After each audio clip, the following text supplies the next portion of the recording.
Hello everyone. So in this video, I want to speak about one of the other least favorite words, which is debt. And I want to be truly transparent with the amount of business debt that I am in currently. So my business and my personal has had me in the six figures as far as debt goes because of things that happened beyond my control last year. However, even with that debt, that doesn't mean it's the end of my business. I'm still striving. I'm still looking at things and figuring out how to navigate what I can do opposed to what I want to do. And sometimes in businesses, a lot of times in certain businesses, in industries, you are operating in the red. It's 10 plus years sometimes before you even see a profit. So don't get caught up in those people who say, oh, I made this six figures in a year, 6 months, whatever the case may be. And that may be true for them. But if we're being realistic, it takes a little longer for businesses to operate in a profit.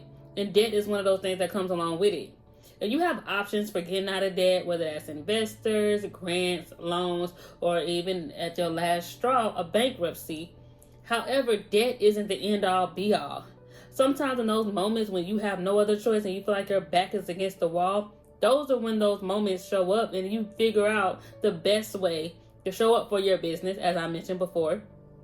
Be in front of the camera and say what it is you need to say, and you actually grow your business, because in that moment you decide whether you really want to do this or if it's time to pivot or even walk away from the business, as we're seeing now.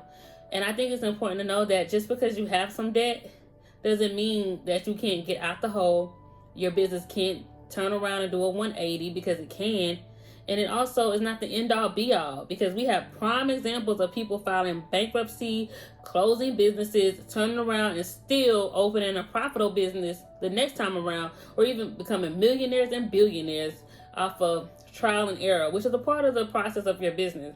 So I just want everybody to understand that all debt isn't the same. It doesn't mean the end all be all for your business. It actually sometimes is a part of the process or in the journey in being a business owner.